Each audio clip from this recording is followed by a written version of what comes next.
Pour la chronique équipement cette semaine, on est toujours chez Empire Montréal et je suis en compagnie de Nick Rochon, qui est représentant pour la compagnie de snowboard Roam. Et cette semaine, on parle de cambrure inversée et de cambrure positive.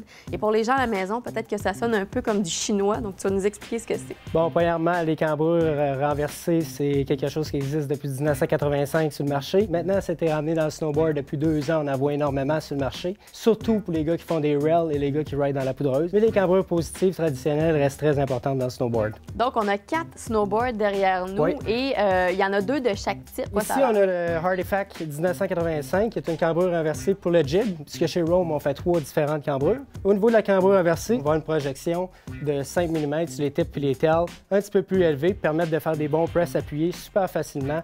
Aussi, ça va nous permettre d'avoir un meilleur contrôle sur les rails plus techniques avec des kinks. Très, très plaisant à utiliser sa montagne. Et un autre type de cambrure. Ça, c'est les cambrures positives, qui est plus traditionnel. C'est ce qu'on est habitué de voir. Exactement. Donc, il y a une cambrure qui est comme ça.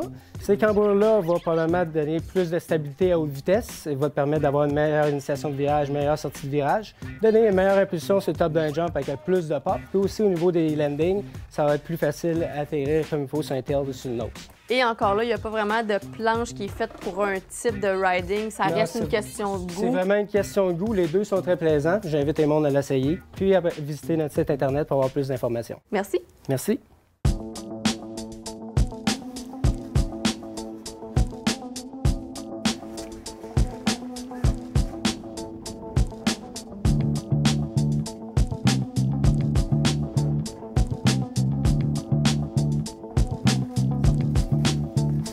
Martin Jarran, organisateur du Pipe Jam des vétérans, explique-nous quel est ce bel événement. Bien, en fait, le Pipe Jam, c'est vraiment un rassemblement des vieux loups du sport, du monde qui ont pavé une voie pour les jeunes québécois dans le pipe ou peu importe, freestyle. C'est quelque chose que j'ai pensé faire parce qu'on perdait bien des joueurs aux familles, aux femmes, etc. Donc, parce que les gens vieillissent, les gens qui étaient là il y a 10-15 ans au début. Exactement. Le monde, ils changent leurs priorités. Puis je trouve ça le fun de voir qu'il y a autant de monde qui viennent aujourd'hui pour leur première fois de l'année même. Donc, ouais, je suis vraiment content.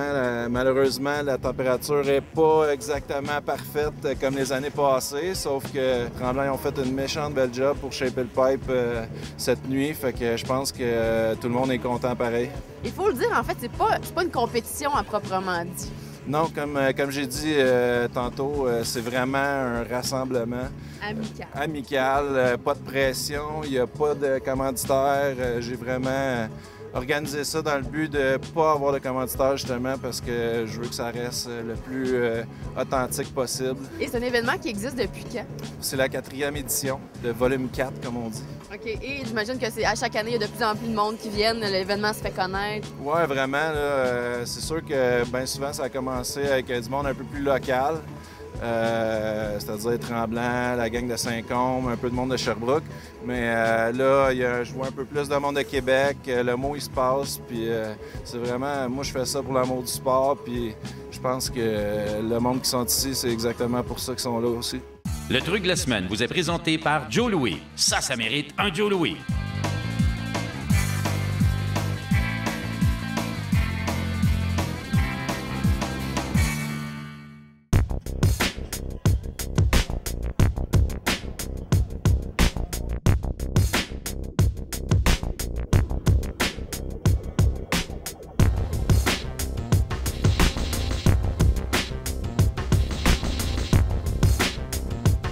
Alex Auchu, est-ce que tu aimes l'appellation Vieux de la Vieille? Non, mais c'est vrai, on est des vétérans. Dans le sens, ça fait longtemps qu'on est ici, ça fait longtemps qu'on fait du snow, puis ça fait longtemps qu'on ride à Tremblant aussi, fait que c'est cool.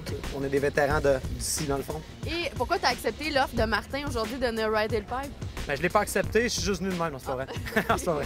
Non, mais c'est cool d'avoir une réunion de tous les gars avec qui on ridait, justement, il y a 10 ans ici à Tremblant, puis tout le monde que ça fait longtemps qu'ils ride, c'est vraiment le fun. Selon toi, est-ce que le pipe est appelé à disparaître? Parce qu'on n'en voit pas nécessairement beaucoup.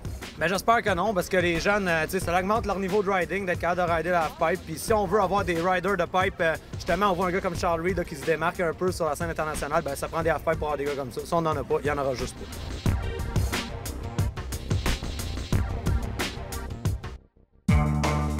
Ce segment d'émission vous a été présenté par les Boutiques Empire, spécialistes en skateboard et snowboard.